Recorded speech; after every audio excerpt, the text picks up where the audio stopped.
This Women Over 70 podcast is sponsored by Vesta, a woman-owned kitchen and bath design firm in Chicago. Award-winning founder Colette Rodon-Hornoff and her team offer a collaborative and detail-oriented approach that turns your vision into a space you will love.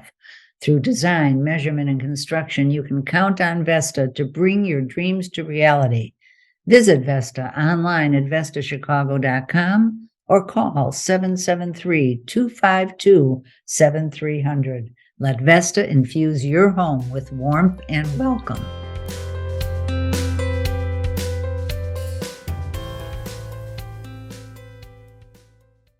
Hello, I'm Catherine. And I'm Gail, and we welcome you to Women Over 70 Aging Reimagined, our award-winning weekly podcast. We're excited to be in our fourth year. This has been a labor of love that now needs your support. We urge you to join Aging Reimagined Circle, our sustaining membership fund, or make a donation so we may continue to inspire women to age with purpose, resilience, and self-care.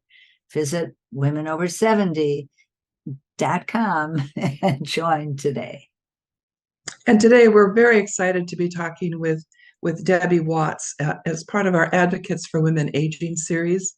Debbie Watts's mission is empowering women through speaking, entertaining, her Women Out of This World Foundation, her Senior Moment syndicated columns, and her YouTube videos. And recently, Debbie was crowned Ms. Senior World 70s for 2023, which provides another platform for reaching more women.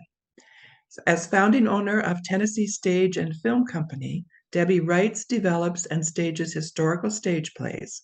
And at the historical Hermitage Hotel in downtown Nashville, Debbie regularly entertains tea guests with historical interpretations of Nashville suffragettes, including Anne Dallas Dudley.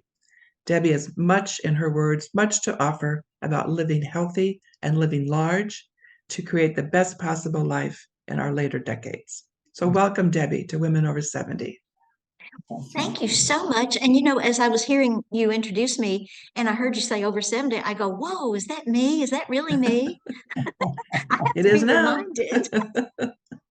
Yes. So let's just go back a little bit in history, your history. Your third grade teacher in rural Tennessee encouraged your musical talents, and you went on to have a career as a playwright and musical theater star. So tell us about how you use these platforms to bring women's history to the stage.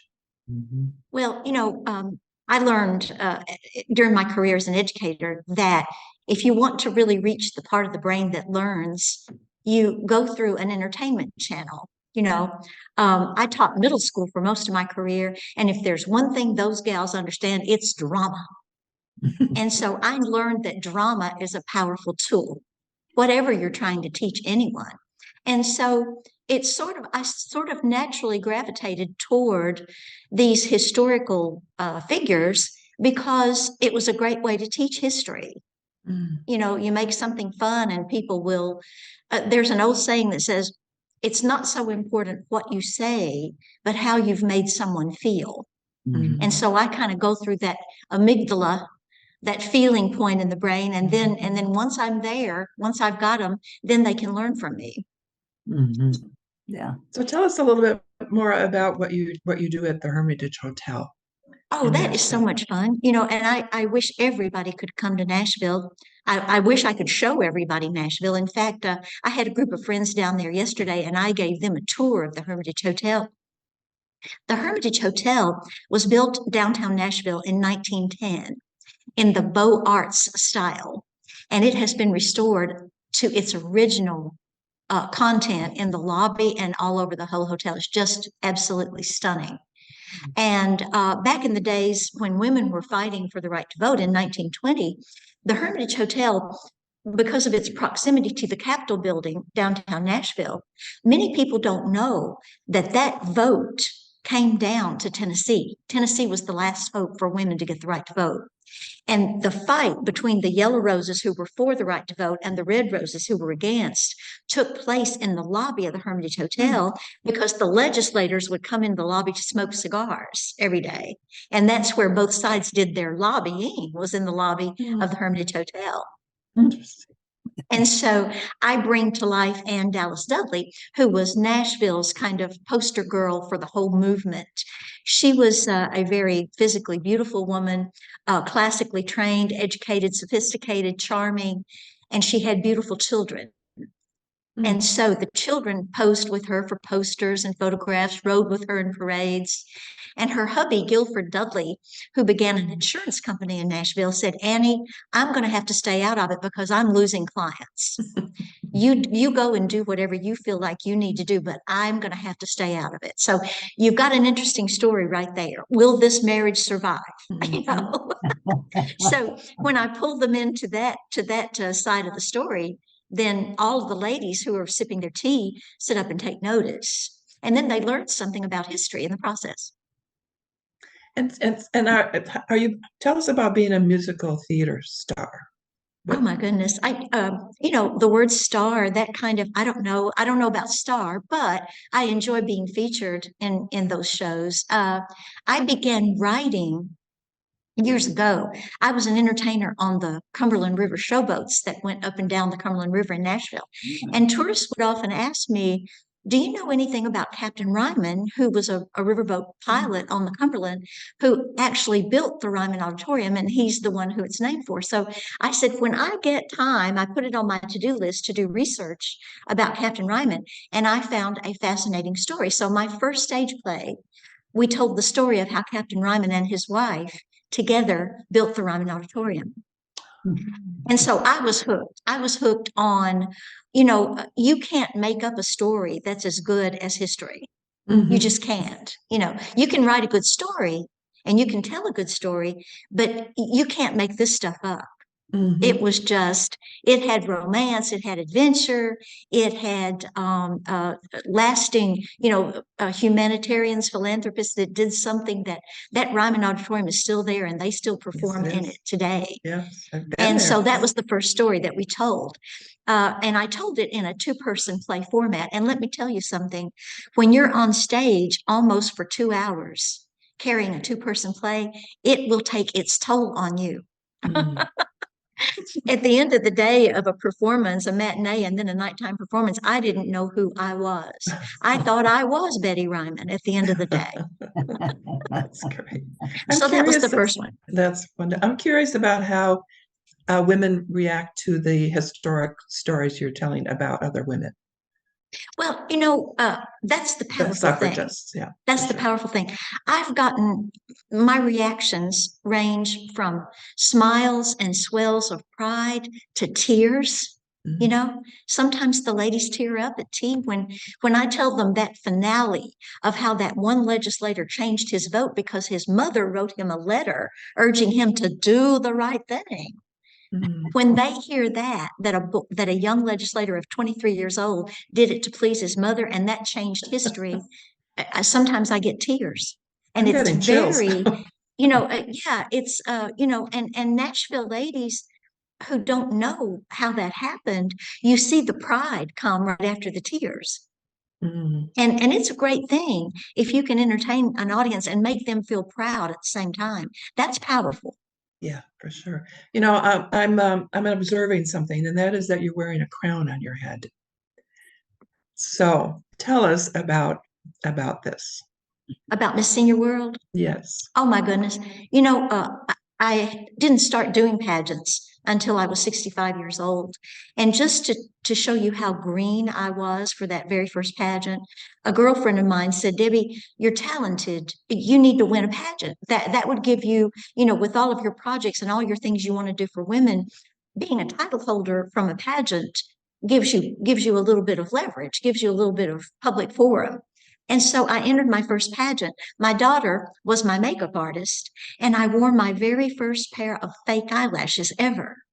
I didn't know you were supposed to take them off. So in the middle of the night after the pageant was over, and by the way, I placed third in my very first pageant, I woke up and looked on the pillow next to me at what I thought was a tarantula. I could see why. It was that eyelash. And I grabbed my little pageant pump and I started beating my pillow saying, you can't get a decent hotel room no matter what you do. And my daughter woke up and said, Mother, it's your eyelash. So all that little story just tells you that I didn't know what I was doing. So this was my third. This was my third pageant. I did pull the win out.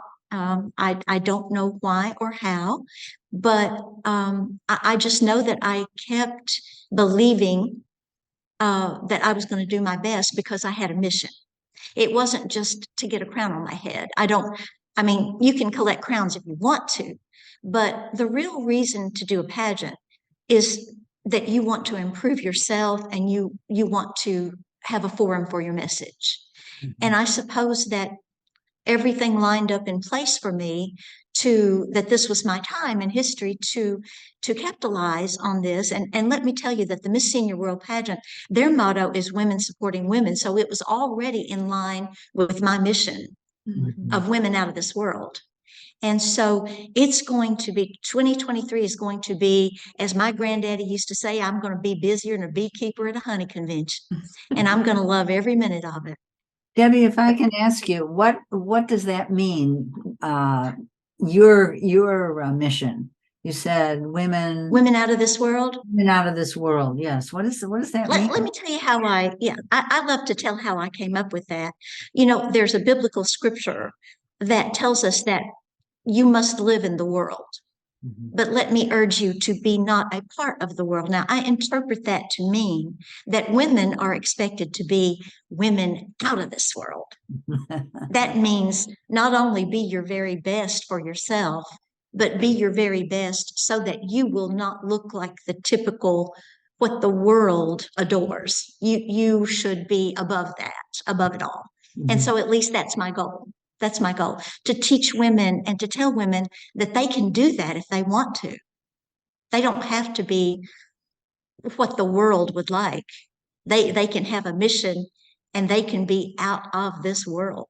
And so are you providing seminars, or how do you reach women through the foundation? The way I'm doing that is, as you mentioned earlier, through my Senior Moments columns. In fact, my editor has given me permission this year to focus on my experiences as a title holder at the age of 70. And so it's going to be unique to me, you know, my experiences. And in the process of telling these stories in these weekly columns, I also bring in health tips and nutrition and energizing and spiritual, you know, uplifting. So it's going to be the perfect format for me. And then also my YouTube videos and doing podcasts like this one. Yes, I do have appointments to ride in parades, but that's just a part of it, because after the parade, I get to speak to the women. You know, I get the women in the palm of my hand. And I just can't say enough good things about what kind of experience that was for me at age 70. And one thing that I really liked about this particular pageant, Miss Senior World, is that she did have 3 age groups. And I felt like it was much more fair. You know, it wouldn't be all that fair for a 70-year-old to compete against a 50-year-old, or I wouldn't feel like that was totally fair.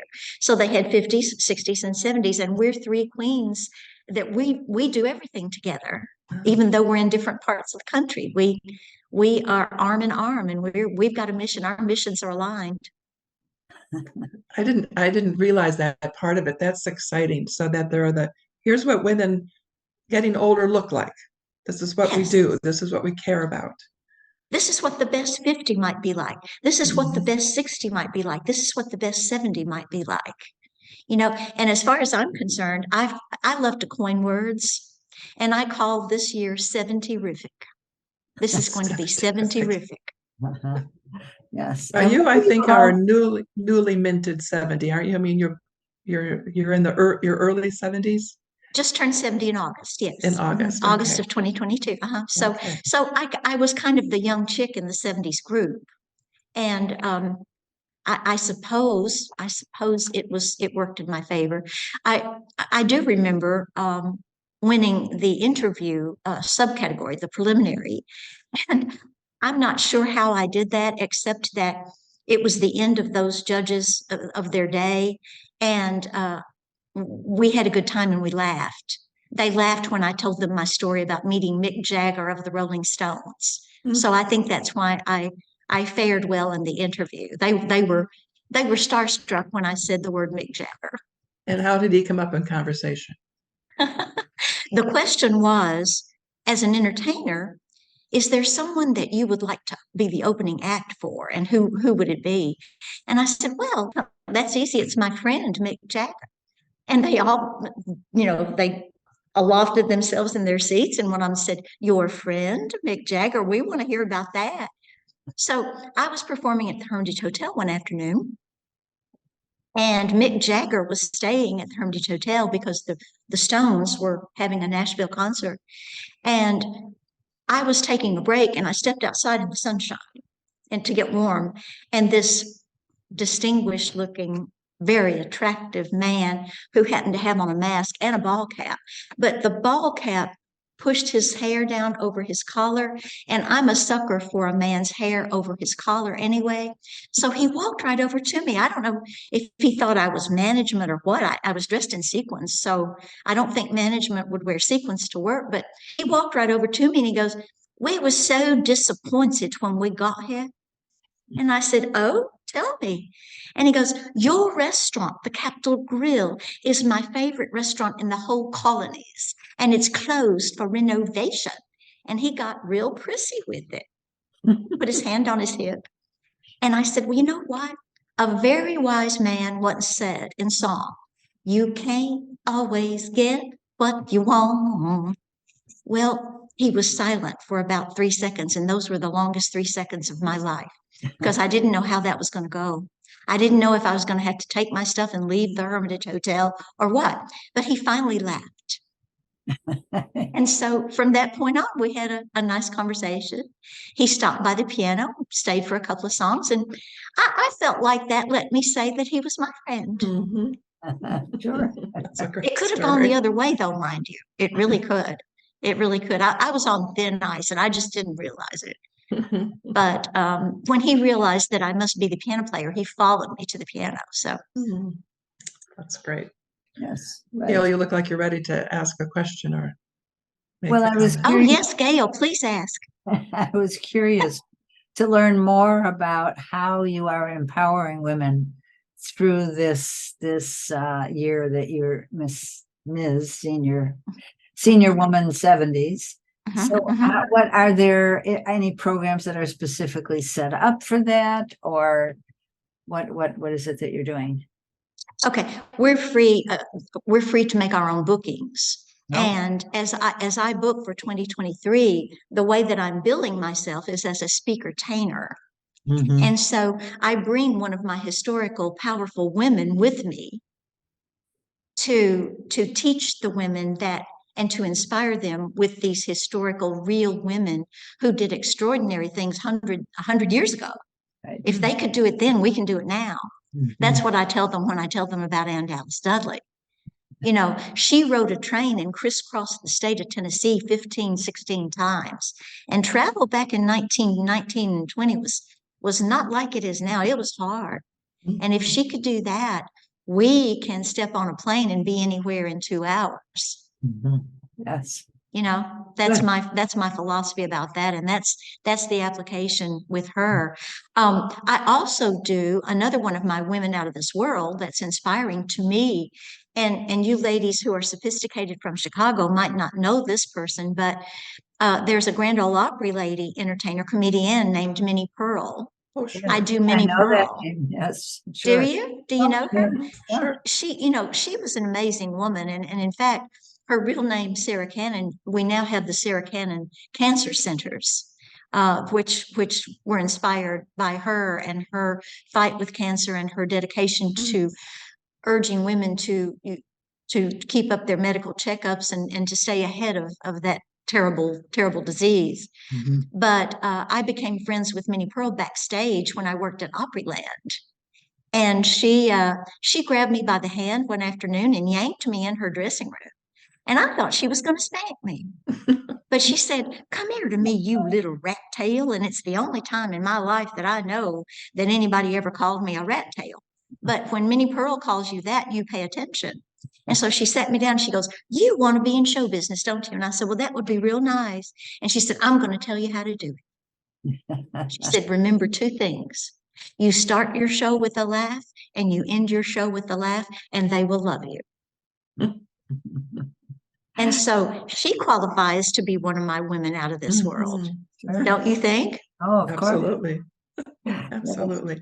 So you've mentioned health several times as being one of the issues that you want to bring to women's attention. And when you and I talked earlier, you said that your interest in living healthy has been influenced in part by your mother's experience with Alzheimer's.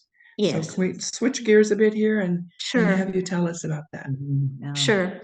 And I'll stop being funny for the next few minutes because that experience in my life was anything but funny. But, my mom was diagnosed after my dad's death. And my brother and I noticed her slipping, slipping a little, but we didn't know what Alzheimer's was at the time. We didn't, our family had never been touched by it until the day that I walked in her home with my brother. And she thought my brother was my dad, and she thought I was another woman that my dad had brought into her home. That devastated me. And my children, my two children were with me, and they didn't, I could handle it, but they didn't understand how that their grandma could do that. And so I knew that I needed to educate myself first and then educate others, because we were told that she would go downhill fast, that she had the kind that was, I don't know, fast moving. That's not the phrase that they used, but we were told that it would go fast. And so I wrote a little book called What's Wrong with Grandma? And it was written for children to help them understand the disease of Alzheimer's and how that you can still have a good day with your grandma if you just understand what she's going through. Mm-hmm. She might not know you today. She might know you tomorrow. She might not know you the next day. So I wanted to save children from being shocked like my children were that afternoon. That look on their faces said it all when my mom thought I was another woman in my dad's life.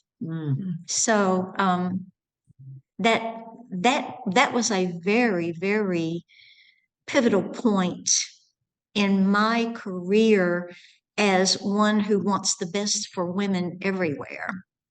Women need to know that if they would ward off Alzheimer's, they will practice good nutrition and exercise and keep their brains alert and keep their spirits alert, because you can let yourself slip. I did learn that. And the research that they've made and the strides they've made, I've made it my goal to support research and do everything I can to help them so that in my grandchildren's lifetime, they can have the breakthrough. It may happen very quickly. They've made some great strides.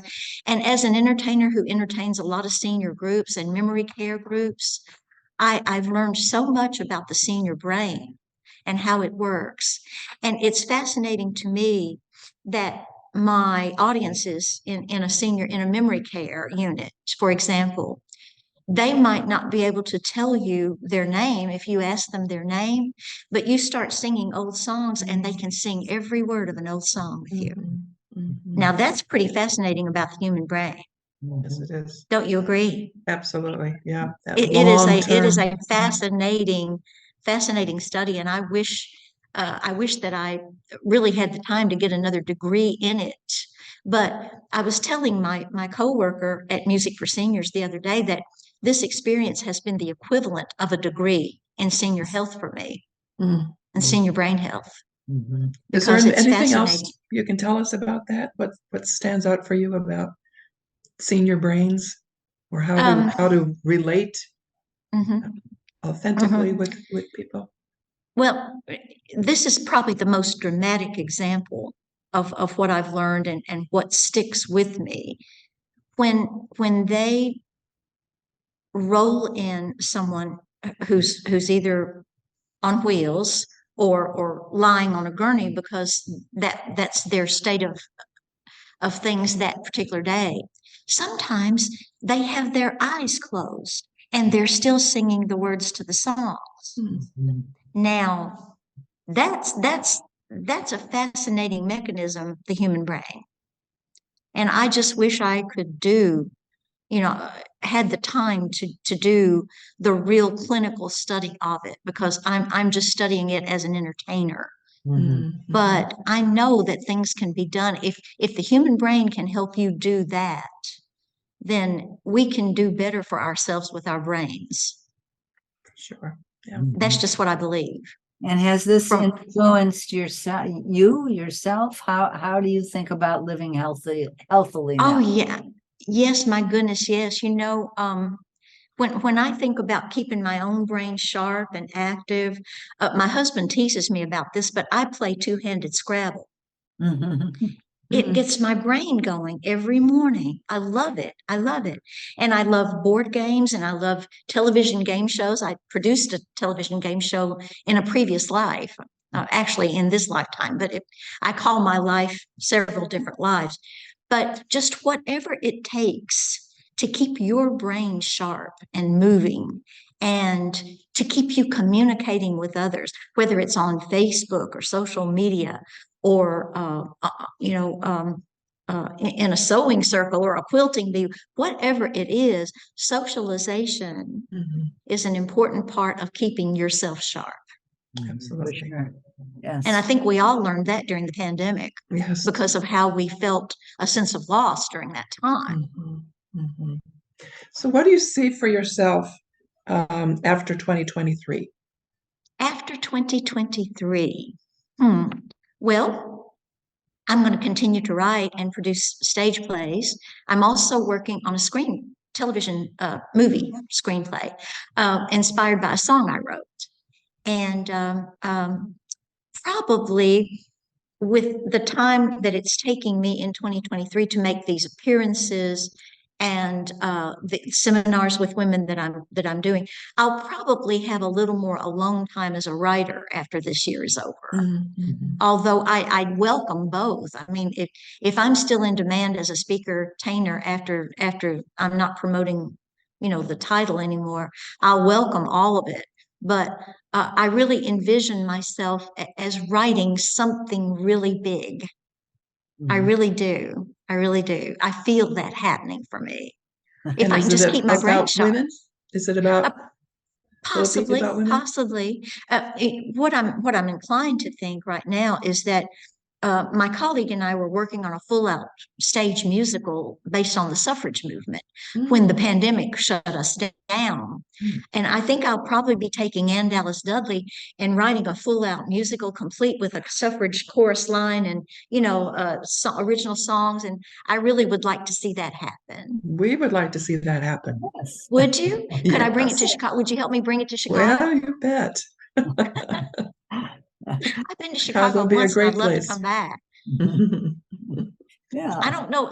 Chicago may not be ready for me, but there is a place that I love visiting when I'm there, and that is Peach's Boutique Formal Wear Shop. Oh my goodness, their pageant gowns are to die for. Just before we We'll have to look for close, Debbie, say more about why. I think we need a part 2 one of these days. I think so. Just say more about why you think why would you encourage other women to compete in a pageant? What is it about?